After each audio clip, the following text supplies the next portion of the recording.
good. Welcome back to the Marathon Mortgage Happy Hour. I am Mike Witzak, and I am Rory Farrell. hey, yo. And Rory is a little bit under the weather today, I believe. This Right? beer's going to taste great with this cough drop that I have in my... Yeah, that's not going to be good. You don't have to drink it if you don't want. The show must go on, Michael. Absolutely, it must. We haven't missed a week yet. So Yeah. knock on wood. Bermuda, Yep. Spain, Italy. Yeah.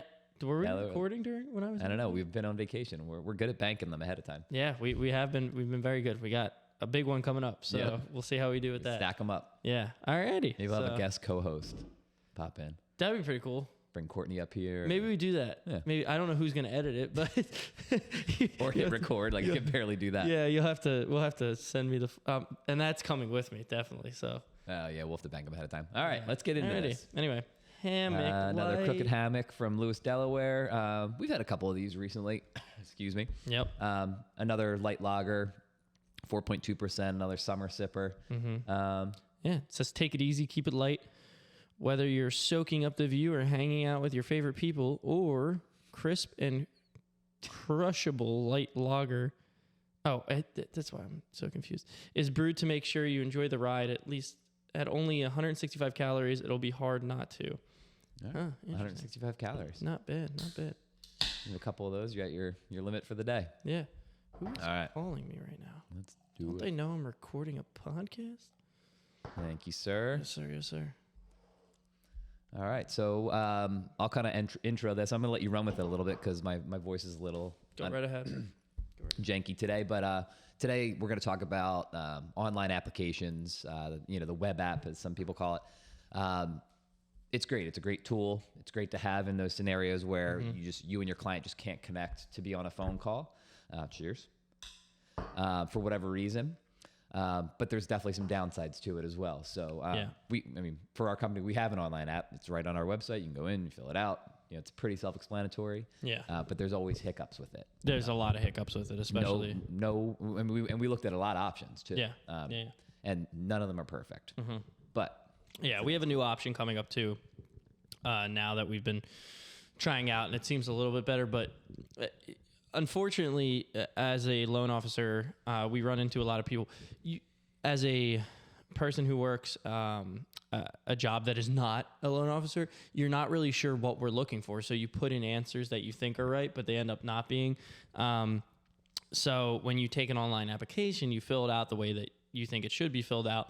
We look at it, we think it's filled out fine, and then it ends up going to underwriting and somebody asks more questions, and it's not what we had originally thought, because maybe you think that you make $100,000 a year, but really in your tax returns, you write things off, you only make 60, or maybe you are, count bonus. yeah, you're counting bonuses or overtime and you're not counting it correctly or calculating your income correctly.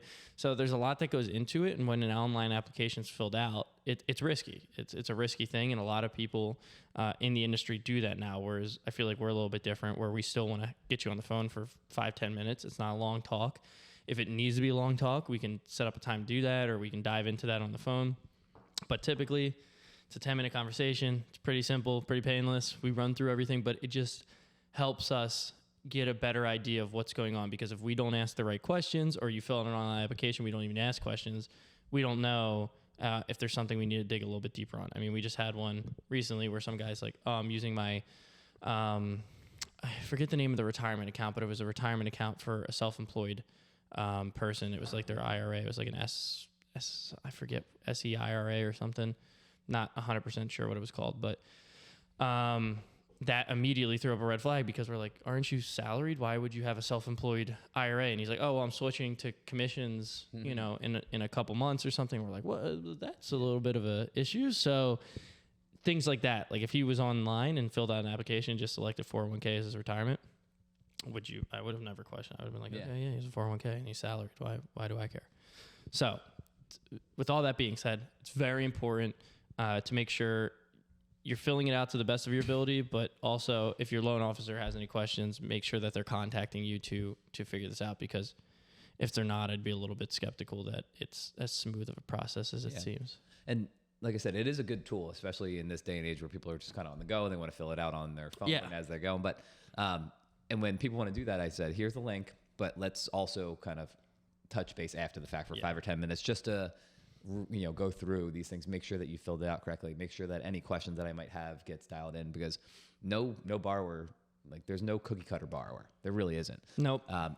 And having that human connection with your client, number one, is good just to build a little bit of a rapport and have them build a rapport with you. Yeah. But also just to ask those follow-up questions, because it could go in the other way too, where someone fills it out one way and it turns out they wouldn't actually be qualified. They may fill something out not realizing, like, hey, maybe I'm qualified for this other program that was income restricted or something like that. And I said that I made $120,000 a year, but really 20 of that is bonus. Let's ignore that $20,000, and now all of a sudden you're under an income cap. So there's really a lot of human touch that goes involved that makes us good loan officers. So using it as a tool is fine. Always follow up. Make sure your loan officer is asking the right questions, because you don't want to get into underwriting and then realize, I didn't fill this out right. Yeah. Then it's too late. Then you're under contract, and your earnest money down deposit might be in jeopardy, things like that. Yeah. Gets a little dicey. Yeah. So, and inevitably the industry is going in that direction, but there's always going to be an element of that human touch that is going to be important. Yeah. So Nice. I'll Cool. put that in slow motion. No, I won't. I'll be nice. I just don't want to edit it. So I guess what's your win for the week, Doug? got back from Bermuda. Had the most relaxing 3 days that I've ever had in the past 7+ years of being in this industry. Yep. Thank you for taking care of some of the things that I kind of handed off to you while I was gone. Very simple things. Not a big deal. Yeah, it was actually like a nice, quiet couple of days. So it was just really nice, quiet. Like it's the first time I've left without a work computer in almost 8 years. And kids too. And kids, without kids. Yeah, it was nice. So Nice. that, but right before that, actually, another fun win was that this agent called me out of the blue. I hadn't talked with her in a while. I'm like, oh, hey, what's going on? How are you? How's things been? She's like, it looks like one of your family members put an offer in my place, which I didn't realize. And I think my relationship with her and being able to talk through their qualifications, and I think it went a long way to being able to get that family member a house.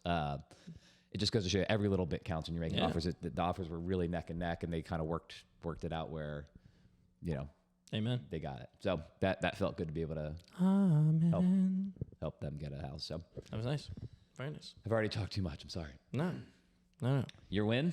Well, I'm glad you were talking a lot because I don't really have one. I was trying to think of one, and then you stopped talking. So I was like, oh. I'm back. That's a win for you. What was that? I'm back in the office. Yeah, that's a huge win. My work friend is back in the office. I didn't have anybody to talk to for a week. What would my win be? I mean, I've been working on a lot of pre-qualifications. I've been working on a lot of applications and processing right now. So, you know what? I'm just gonna go out there on a whim. I'll do a personal win. Sure. Just start playing rugby. Always wanted to play rugby. Cool. Yeah. So that's like my my win. I'm wouldn't say I'm on a team, but I go to practices for a team, and I'm there. I'm learning about it, and I'm kind of getting in the motion with all that stuff. Work-life balance. Yeah, that's it. I think that's very important, and it's pretty much all that's been going on besides like making new connections with realtors, and I've been same old. And you never know. On that team, there's 40+ guys, right? Something like that. Like who comes to the practice. Yeah, there's a lot of. You don't know who you're gonna run into that might need a loan officer, or might be looking to get in the market, and you can refer out. Yeah, that's not necessarily what I'm thinking of when I'm getting 200-pound men running at me. Yeah, but hey, it could happen. You're right. Fringe benefit. So you're correct. So cool. Very All nice. That's it, man. That's all I got. Happy Friday. What is not the APV, the IBU stand for? What's International Bittering Units. Okay. Good question. Oh, that's right. That's right. Little lesson here. About that. So IPAs generally have higher IBUs. This is just a light lager, light pilsner. They have lower IBUs, so this is only 10. Like if you got like a really hoppy West Coast IPA, it'd be like closer to 100. Whoa. So, I mean, I've seen them over 100, but that's too hoppy. It's disgusting. Yeah. But yeah, I mean, really, anywhere from 0 to 100 is kind of where these things land. But, Higher the hoppy, the higher the APV, or no? Does that not correlate? Not necessarily, no. Okay. Yeah. Alcohol and bitterness don't Correlate very well. correlate. So, All right, cool. That's all I got, man. good question. Yeah, thank you. All right. See you guys. Later. Have a good week. You better not